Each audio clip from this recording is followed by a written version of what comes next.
ইকরা কিতাব আল্লাহ, জেনে নিন কোরআন শেখার সহজ উপায়। আসসালামু আলাইকুম রহমতুল্লাহি ওবারাকাতুহু। সম্মানিত কোরআন পিপাসু ভাই ও বোনেরা, যে যেখানে প্যান ভিশনের অনন্য আয়োজন কোরআন শেখার সহজ উপায়ে অংশগ্রহণ করেছেন, সকলকে আন্তরিক মোবারকবাদ এবং স্বাগত জানাচ্ছি। কোরআনুল হাকিম আপনার পক্ষে কিংবা বিপক্ষে দলিল শুধু নয়, পরকালে আল্লাহ তাআলার কাছে এই কোরআন আপনার জন্য আল্লাহ তাআলার কাছে সাক্ষী হিসাবে সুপারিশ করতে থাকবে। আল্লাহ সুবহানাহু ওয়া তাআলা বলেছেন, ইন্না কুরআনাল ফাজরি কানা মাশহুদা। ফজরের কোরআন তেলাওয়াত তো তোমার জন্য আল্লাহর কাছে সুপারিশ করতে থাকবে। অপরদিকে রাসূল সাল্লাল্লাহু আলাইহি ওয়াসাল্লামও বলেছেন, মা মিন শাফিইন মুশাফফা ওয়া মাহিলুম মুসাদ্দাক মান জাআলাহু আমামাহু কদামাহু ইলাল জান্নাহ ওয়া মান জাআলাহু খালফা জহরি সাকাতাহু ইলান নার। রাসূল সাল্লাল্লাহু আলাইহি ওয়াসাল্লাম বলেছেন, আল কোরআনু শাফিউম মুশাফফাউন ওয়া মাহিলুম মুসাদ্দাকুন। সুপারিশ যে চাইবে তার জন্য কোরআন সুপারিশকারী হয়ে যাবে।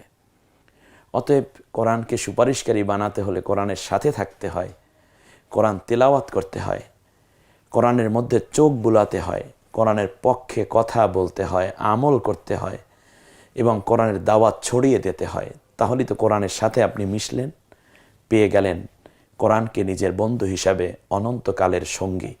বন্ধুগণ, আর কোনো কথা না বলে আজকের এই শুরুটা মহাগ্রন্থ আল কোরআন শিক্ষার মৌলিক 4টি উপাদান, যা শিক্ষা খুব জরুরি, তার প্রথম পর্বটি ছিল হুরুফের পরিচয়। দেখতে পাচ্ছেন স্ক্রিনে চলে এসেছে। আলহামদুলিল্লাহ, আমরা সুর এবং ছন্দ দিয়ে প্যাকেজ বাই প্যাকেজ যেভাবে আমি আপনাদেরকে এ পর্যন্ত উপস্থাপন করেছি, সেভাবেই আমরা আজকে আবার পড়ব। আমরা সবাই পড়ি। আলিফ, এরপরে বা তা সা, হা জিম খ, দাল জাল, র ঝা, সিন শিন, صاد ضاد طا ظا عين غين فا قف কাফ লাম মিম নুন। এ পর্যন্ত আমরা পড়েছি। এখন থেকে এটাই হবে আমাদের সুর, আমাদের ছন্দ। কারণ হচ্ছে একটা অক্ষর শিখলে বা যদি শিখতে পারি, একটা আকৃতি নিতে পারি, সেখান থেকে 3টা বানাতে পারি, 3 in 1। হা যদি আমি বুঝতে পারি, জিম খ বানানো সহজ হয়ে যায়। এখানেও 3 in 1, একের ভেতর 3। এরপরে হচ্ছে অন্যান্য যেগুলো আছে, দাল শিখলে দাল শেখা সহজ, র শিখলে ঝা শেখা সহজ। এমনি করে করে আমরা এ পর্যন্ত এসেছি। আজকের আমরা 6টা অক্ষর, 6টা হরফ, 6টা বর্ণ আমরা এখন শিখব আজকের এই পড়াটিতে। আসুন, আমরা দেখতে পাচ্ছি 4টি হরফ আমাদের অলরেডি স্ক্রিনে চলে এসেছে। এই 4টা হরফ প্রথমে শিখব আমরা। ওয়াও, হা, হামজা, ইয়া। ওয়াও, হা, হামজা, ইয়া। এই 4টা অক্ষর এভাবে সাজানো হয়েছে এজন্য, যেহেতু ওই আগের মতো একই বর্ণের মধ্যে 2টা বর্ণ পাওয়া যায়, ওই রকম যেহেতু না। যেমন তা দিয়ে বা থেকে আপনি তা সা বানানো সহজ ছিল, হা থেকে জিম খ বানানো একই ডাইসের অক্ষর মানে বর্ণ, এগুলো যেহেতু নয়, এজন্য এই 4টা হরফকে আমি আলাদা করে নিয়েছি। গত ক্লাসে ছিল কাফ লাম মিম নুন, আজকে হচ্ছে ওয়াও, হা, হামজা, ইয়া। আর 2টি হরফ এর সাথে আমরা যোগ করে নেব। একটি হচ্ছে গোলতা, এই যে হায়ের মতোই এই হাটা হচ্ছে আমাদের প্রথমে একটা হা পড়েছিলাম, ওটা হলো গলায় চাপ দিয়ে, আর এই হাটা হলো গলায় ছেড়ে দিয়ে। এটা কোনো জায়গায় আপনি গলায় চাপ দেবেন, হা, যেমন ইহদিনা হেদায়াত, এরকম। আর ওখানে হলো আল হামদু। তাহলে বোঝা গেল যে প্রথম যেই হাটা আসে, যে হাটা আমরা এখন স্ক্রিনে দেখতে পাচ্ছি, এটা হচ্ছে গলায় চাপ দিয়ে, আর এই গোল হা যেটা, এটা হচ্ছে গলায় ছেড়ে দিয়ে। আপনি কি একবার ভেবেছেন এই দুইটা হরফের উচ্চারণ কোনো জায়গায় যদি ঠিকমতো না হয় তাহলে তার পরিণতিটা কি হয়, অর্থের কত ব্যবধান হয়? একটু খেয়াল করুন। যেমন আপনি পড়ছেন আলহামদুলিল্লাহি রব্বিল আলামিন, এ হচ্ছে সহিহ উচ্চারণ। কিন্তু আলহামদু এই যে উচ্চারণটা করলাম, এর অর্থ হচ্ছে সমস্ত প্রশংসা বিশ্বজাহানের পালনকারী লালনকারী আল্লাহ রব্বুল আলামিনের জন্য। কিন্তু আপনি যদি কেন আলহামদু না বলে আপনি তেলাওয়াত করেন আলহামদু, অর্থাৎ এই হাটি যেটা গোল হা একেবারে শেষ দিকে ওয়াইয়ের পরে যে হাটা আছে, এটা যদি আপনি পড়েন তাহলে এর অর্থ হয় সমস্ত আলহামদুলিল্লাহ রব্বিল আলামিন। আপনি 30 বছর ধরে নামাজ পড়েছেন, কিন্তু আপনি কি বলেছেন তা কি জানেন? আশ্চর্য হবেন। এই হামদুন অর্থ হলো কাটা ছেঁড়া টুকরা কাপড়। ঝুট যে কাপড়গুলো আছে না, গার্মেন্টসে ফেলে দেয় যে কাপড়গুলো, ওগুলোকে বলে হামদ। আর হামদ মানে প্রশংসার, হামদ অর্থ কাটা ছেঁড়া টুকরা কাপড়। এখন আপনি 30 বছর ধরে প্রতিদিন 5 বার করে নামাজ পড়ে বলছেন আলহামদুলিল্লাহ রব্বিল আলামিন, অর্থ আল্লাহ তোমার জন্য সমস্ত কাটা ছেঁড়া টুকরা কাপড়। কি বুঝলেন? অতএব আল্লাহ তাআলাকে নিয়ে উপহাস করার কোনো বিষয় নয়। জীবনে কত কিছু আপনি অর্জন করেছেন। বাড়ি ছিল না বাড়ি গড়েছেন, গাড়ি ছিল না গাড়ি কিনেছেন, স্ত্রী বুঝলেন, সন্তান বুঝলেন, ব্যাংক ব্যালেন্স বুঝলেন, জমি জমা বুঝলেন, নিজের সব কিছু বুঝলেন। শুধু বুঝলেন না, আপনার জন্য আল্লাহ যে কোরআনটা দিয়েছেন সেটা। আপনি জান্নাতে যাবেন কিভাবে ভাইজান? আজকে প্যান ভিশন তার বদ্ধতা এবং বোধ থেকেই এই চমৎকার আয়োজন করেছে। নিঃসন্দেহে এটা আমাদের জন্য একটা বিশাল নেয়ামত, আর এই নেয়ামতকে লুফে নেওয়া আমাদের ইমানি দায়িত্ব। আর এরই ধারাবাহিকতায় আমি আপনাদের সাথে রয়েছি। এবার আমরা একটু পড়ে নিচ্ছি। সেটা হচ্ছে এই অক্ষর কয়টা আমরা পড়ি। প্রথমে পড়ব ওয়াও হা হামজা ইয়া।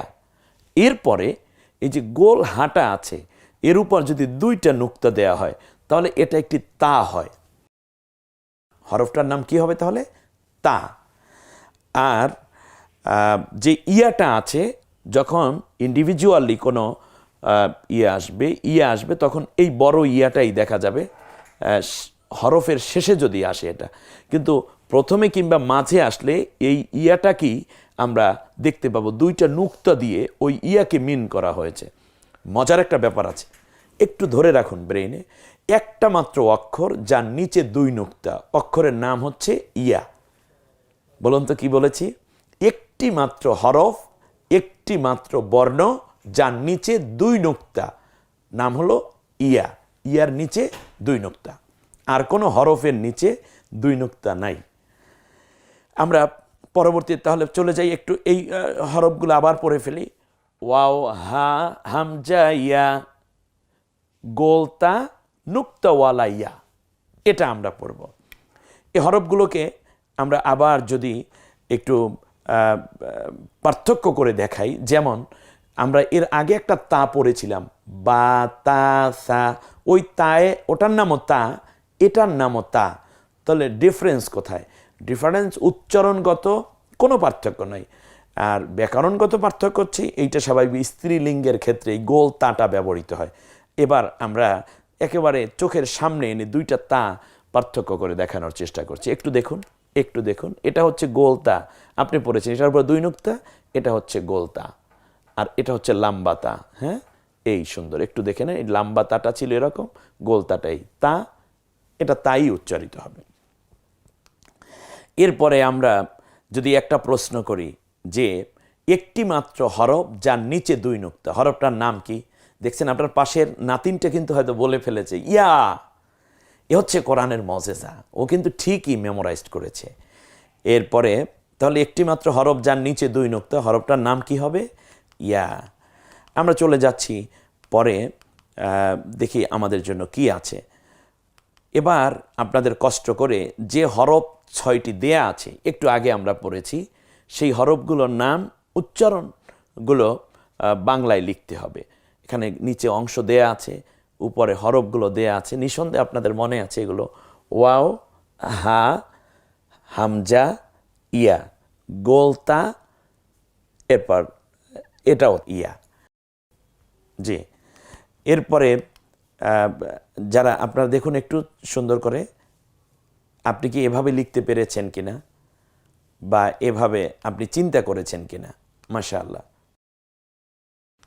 এটাই হচ্ছে আমাদের একটু ভিন্নতা।